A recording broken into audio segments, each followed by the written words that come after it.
ہمارے ساتھ ہمارے بہت ہی محترم عزت مآب جناب صاحبزادہ پروفیسر ڈاکٹر محمد علی کریمی صاحب آپ پروگرام میں تشریف فرمائیں، خوش آمدید کہیں گے آپ کو۔ السلام علیکم ورحمۃ اللہ وبرکاتہ۔ بسم اللہ کریمی صاحب۔ بسم اللہ الرحمن الرحیم۔ قال اللہ تعالی فی القرآن المجید انتم الاعلون ان کنتم مؤمنین، صدق اللہ العظیم۔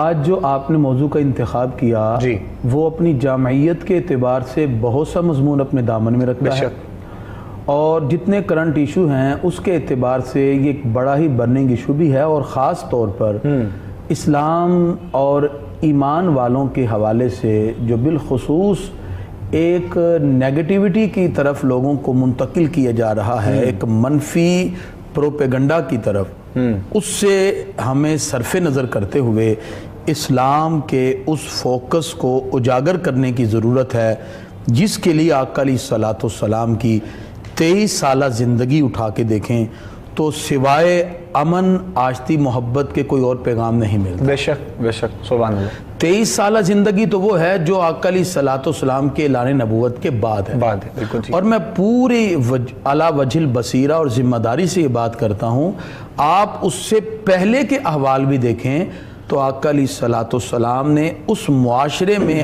امن محبت کے پیغام کو عام کیا کہ جہاں نہ رشتوں کا تقدس ہے، نہ ایک دوسرے کے حقوق کا خیال رکھا جا رہا ہے۔ یہ اسلام کی خوبی بھی ہے اور ہمارے پیارے نبی صلی اللہ علیہ وسلم کا طرہ امتیاز بھی ہے۔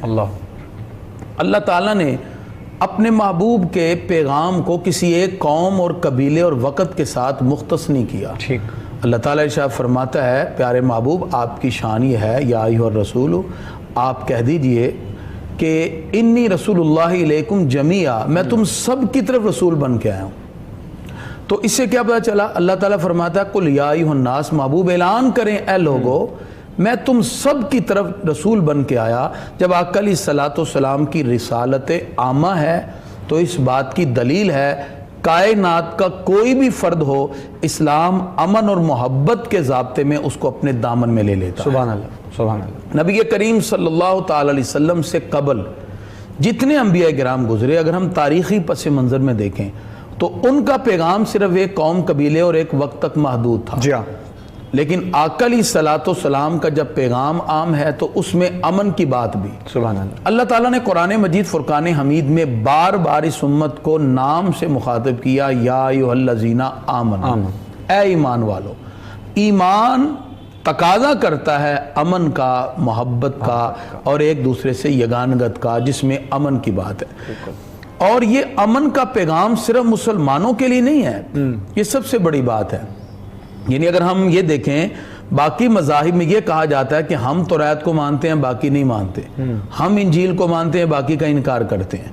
اسلام ہمیں کہتا ہے مومن ہے ہی وہ الذین یؤمنون بما انزل الیک وما انزل من قبلک، جو نبی کریم صلی اللہ علیہ وسلم پہ اترا وہ اس پر بھی ایمان رکھتے ہیں، جو پہلے نازل ہوا اس پر بھی ایمان رکھتے ہیں۔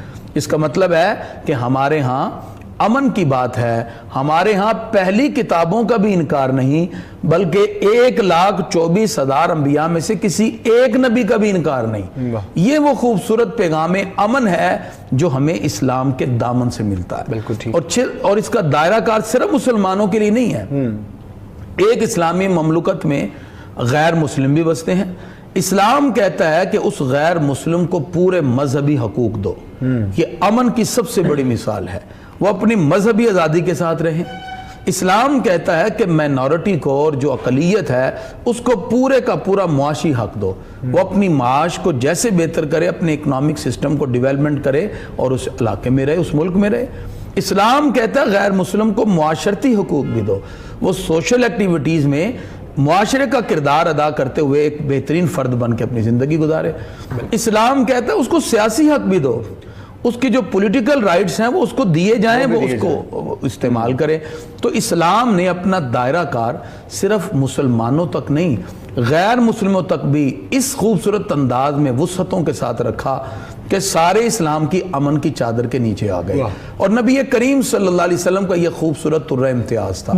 آقا علیہ الصلوۃ والسلام نے اعلان نبوت سے پہلے ابھی سرکار نے جوانی کی دہلیز پہ قدم رکھا، اللہ تو دیکھا کہ ایک شخص ہے وہ اپنا مال لے کے مکہ مکرمہ میں آیا، آس بن وائل نے اس کو خریدا، اس سے لیا اور کہا جی میں تمہیں پیسے نہیں دیتا۔ وہ غریب شخص تھا، وہ بیت اللہ کے پاس گیا اور اس نے بڑے مغموم انداز میں اشعار پڑھے اور کہا دیکھو جی میرے لیے کوئی بھی نہیں اٹھنے والا۔ آقا دو جہاں صلی اللہ علیہ وسلم نے بنو ہاشم کے لوگوں کو بلایا اور وہاں آقا علیہ الصلوۃ والسلام ایک معاہدہ تعبیر کرتے ہیں، تاریخ اسلام میں اس کو حلف الفضول کہتے ہیں۔ اس معاہدے کے اندر سب نے مل کر یہ اتفاق کیا کہ اگر کوئی بھی کمزور ہمیں آواز دے گا تو ہم اٹھ کر اس کی مدد کریں گے اور ظالم کو ظلم کرنے سے روکیں گے، اس کے ہاتھ کو روکیں گے اور مظلوم کے ساتھ ہم کھڑے ہوں گے۔ یہ وہ آقا علیہ الصلوۃ والسلام کا خوبصورت کردار تھا جو آپ نے اعلان نبوت سے پہلے حلف الفضول میں ایک خوبصورت کانٹریکٹ کے ساتھ، معاہدے کے ساتھ مکہ کی پرکیف وادی کے اندر بتا دیا کہ ابھی یہ وہ ہستی ہیں جو پوری دنیا کے اندر امن کا پیغام عام کرنے والی ہیں، جنہوں نے اپنے اس مقام پر مکہ مکرمہ سے جہاں آقا علیہ السلام کی پیدائش ہوئی وہیں سے آپ نے پیغام امن کا آغاز کر دیا۔